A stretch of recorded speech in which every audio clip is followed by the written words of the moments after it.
Olá e sejam muito bem-vindos! E se existisse um plano de carreira que não acabasse na Reforma, mas que se estende por entre as galáxias? Pois bem, hoje vamos mergulhar num texto absolutamente fascinante, que é narrado por uma destas entidades celestiais e que descreve precisamente isso, uma possível jornada desde a nossa humilde condição mortal até aos mais altos cargos na governação de superuniversos. É mesmo esta a pergunta que nos vai guiar. Qual será o derradeiro plano de carreira no universo? E o mais incrível é que a resposta que este material nos sugere é uma espécie de escada de progressão cósmica, uma escada que, surpreendentemente, parece estar aberta a todos nós.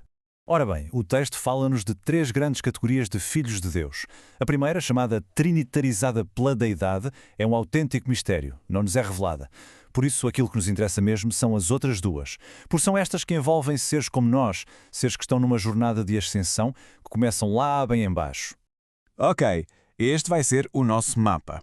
Vamos começar com os abraçados pela Trindade. Depois espreitamos o caminho dos ascendentes, o papel dos seus ajudantes, os inacreditáveis seres que nascem de ideias e, no fim, tentamos perceber o que é que isto tudo significa para o nosso próprio futuro.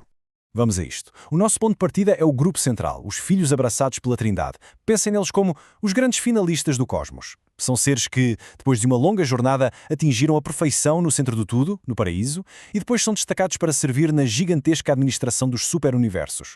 E atenção, isto não é uma coisa qualquer, é uma administração super organizada. Está dividida em 7 ordens, 7 corpos de serviço distintos, cada um com a sua função. De mensageiros a guardiães, dá para ter uma ideia da escala e da complexidade de governar o cosmos, não dá? E estas 7 ordens, na verdade, organizam-se em 3 grandes caminhos, 3 percursos de carreira, por assim dizer. A diferença está na origem de cada um: realização, seleção e perfeição. Basicamente, de onde vens determina para onde vais. Vamos ver o que cada um deles significa. Vamos começar por aquele que, se calhar, nos diz mais respeito, o caminho dos filhos de realização. Este é o destino final para aqueles mortais que não só completaram a sua longa viagem de ascensão, como provaram o seu valor de formas absolutamente extraordinárias. E aqui está o ponto-chave, a ideia principal. Isto não é um clube fechado para seres divinos. Nada disso. Os membros deste primeiro grupo são, na sua origem, como nós. Chegaram ao topo, ao cume da existência, e em vez de, irem para uma reforma dourada, escolheram voltar para servir. Isto é incrível. O próprio narrador do documento, a entidade que nos está a contar isto tudo, partilha um pouco da sua história. Revela que ele mesmo é um destes mensageiros poderosos e que a sua parceira de vida mortal partilhou com ele este destino glorioso. De repente, esta estrutura cósmica gigantesca ganha uma dimensão humana, emocional. Ok, então este grupo de antigos mortais não é todo igual. Divide-se em 3 especialidades. Primeiro, os mensageiros poderosos. A sua qualidade definidora é uma lealdade à prova de bala. Depois, aqueles elevados em autoridade, autênticos génios da administração. E, por fim, aqueles sem nome nem número, seres com uma capacidade espiritual tão profunda que se tornam os jurados supremos dos universos.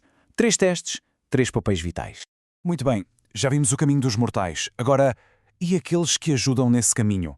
É aqui que entram os filhos de seleção. Este percurso não é para os mortais que sobem, mas sim para os seres celestiais que os acompanham e apoiam ao longo de toda a jornada. E de onde é que eles vêm? De vários sítios, na verdade. Temos os anjos da guarda, os serafins, que chegam ao paraíso com os seus protegidos, temos criaturas intermediárias e até mesmo outros tipos de mortais que seguiram percursos de ascensão um pouco diferentes. É um grupo bem diverso. E este grupo tem 2 funções principais. Por um lado, os custódios. Vêm dos anjos e são basicamente a espinha dorsal da administração. Os arquivistas, os gestores de projeto do cosmos. Por outro, os embaixadores. Estes são como as forças especiais, um corpo diplomático de reserva pronto para qualquer missão que apareça. Ok, preparem-se, porque agora chegamos à parte talvez mais alucinante de tudo isto. O terceiro grupo, os filhos de perfeição. Estes seres não ascendem. A sua origem é radicalmente diferente. Eles nascem, literalmente, de ideias. Sim, leram bem. E como é que isto funciona? Através de um processo chamado trinitarização. É um ato criativo a um nível que nem conseguimos imaginar. 2 seres que já atingiram a perfeição, 2 antigos mortais, por exemplo, podem unir-se para dar corpo a um conceito novo e original. E dessa união nasce um novo ser. É descrito como a suprema aventura espiritual. Mas atenção, há aqui uma grande diferença. Quando as deidades o fazem, é um ato de criação divina, perfeito, sem falhas, garantido. Mas quando as criaturas o tentam, bem, aí é uma aventura longa, difícil, uma aposta arriscada que pode mesmo não resultar. Exige uma fé e uma dedicação inimagináveis. Parem um segundo para pensar nisto. Esta é a identidade deles. Eles não são seres que têm uma ideia. Eles são a ideia, personificada. Cada um deles é a encarnação viva de um conceito universal que nunca antes tinha tido uma personalidade. E isto dá-lhes uma força inacreditável. É como se, em vez de ler um livro sobre o conceito de misericórdia, se pudesse conversar com a própria misericórdia. Eles são os maiores especialistas que podem existir, porque a sua existência é a totalidade desse ideal. Mas, e há sempre um mas. Aqui está o paradoxo, a beleza trágica da sua existência. A sua maior força é também a sua maior fraqueza. Como nunca fizeram a longa viagem desde baixo, falta-lhes a experiência da luta. Falta-lhes as cicatrizes, a sabedoria que vem da separação. O texto diz que eles olham quase com uma certa nostalgia para os recém-chegados dos mundos como o nosso. Muito bem, depois de toda esta viagem, o que é que tiramos disto tudo? Qual é a grande mensagem?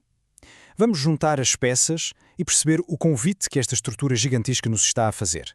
A conclusão do narrador não podia ser mais direta. Isto não é apenas uma história cósmica para nos entreter. É um convite. É um destino potencial que está a ser apresentado, uma sugestão clara de que um dia os mortais dos mundos podem fazer parte desta grande administração do universo. E com isto, ficamos a pensar: se, no fim de tudo, uma versão aperfeiçoada de um ser pudesse encarnar uma única e suprema ideia, que ideia seria essa? Qual seria o conceito que melhor representaria a sua jornada? É uma boa pergunta para ficar a ecoar. Fica a reflexão. Muito obrigado.